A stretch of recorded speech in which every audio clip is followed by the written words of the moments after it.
Today, my colleagues and I are introducing a bill to prohibit the sale, transfer, manufacture, and importation of assault weapons and large-capacity ammunition feeding devices that can accept more than 10 rounds.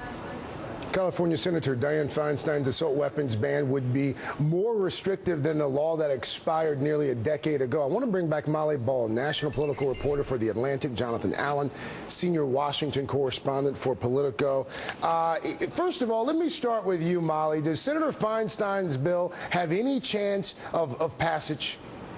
It's going to be very difficult. And, you know, this has been true since the day after the Sandy Hook tragedy, and it's hard to see how it has changed. The math is just extremely hard. First, in the Senate, where you have a lot of red state Democrats whose strategy electorally for the past many years has been to diffuse the gun issue, to be pro-NRA, pro-Second Amendment. Yeah. And then you get to the House, where there's a Republican majority, and we just haven't seen a lot of evidence of Republicans really defecting on this issue. I want to bring in Congressman Jim Langevin, Democrat from Long Island there. And Congressman, do we have you there? There we go. There's here. Congressman Langevin. Thank you so much, Congressman. From Rhode Island. Yeah, from Rhode Island. So, I think we got that in there at least. Good to see you again, sir. Let me pick up where Molly just left off there. Political feasibility.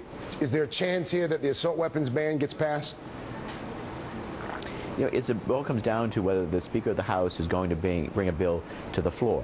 I believe it would pass in a bipartisan way if they brought an assault weapons bill to the floor, especially if we're talking about trying to pass something like universal background checks and closing the loopholes that don't require background checks to be done at gun shows or private sales.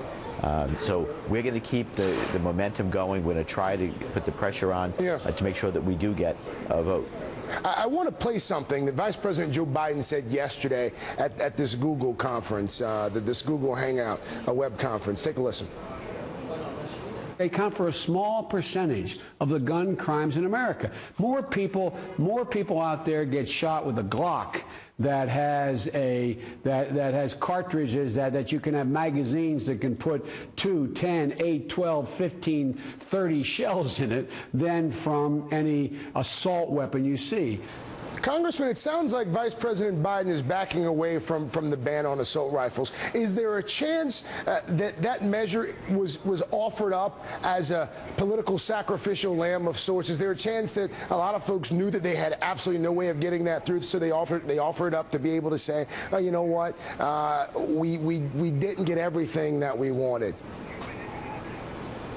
Well, I don't think that the Vice President is backing away at all from his support of an assault weapons ban. But, you know, there are three components, and I applaud the President, by the way, for wanting to pass some kind of a comprehensive bill.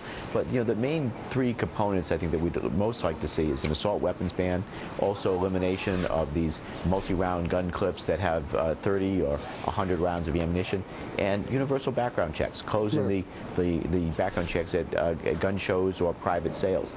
So either one of those or altogether, I would be happy to see, and I believe it would advance the cause of further protecting the people in our community from those guns getting into the wrong hands.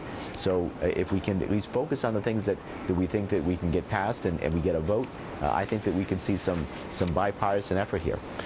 The Associated Press reports, quote, there is a legal avenue to try to get any gun you want somewhere in the U.S. thanks to the maze of gun statutes across the country and the lack of certain federal laws. Does the maze of local laws make it harder to keep guns out of the hands of people who should not have them?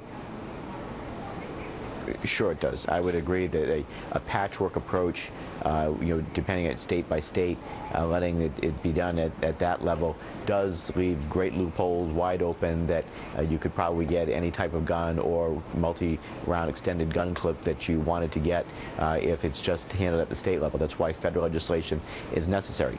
Now, I understand that today there was a big rally. There were thousands of people in the front of the Capitol, the U.S. Capitol, where people were coming out and demanding a change in our gun laws. You know, we can do this in the right way, certainly respecting the Second Amendment and law-abiding gun owners, but making sure that we ban assault weapons and these extended round gun clips, and that, again, background checks so that guns don't fall into the wrong hands. Let me ask you about background checks really quickly here, or Congressman. someone that might be mentally ill. Really quickly on the background checks, that seems to be one of the proposals that's fairly well received out there. It's sort of one of these things where common sense seems to take root. Is that what you're hearing as well? Is that the one piece of the proposal that most folks have been able to sort of get their heads around?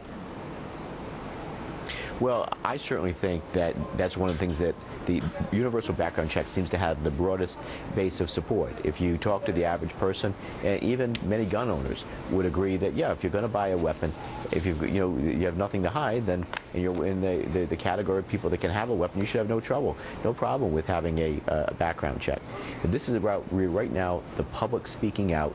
They need to call their legislators, their representatives in Congress or their senators, and saying that they want to see an assault weapons ban, and including closing the loopholes at gun shows and these extended round gun clips, eliminating those. To that effort, I applaud the Vice President for speaking out yesterday in Virginia, the rally that took place today at the U.S. Capitol.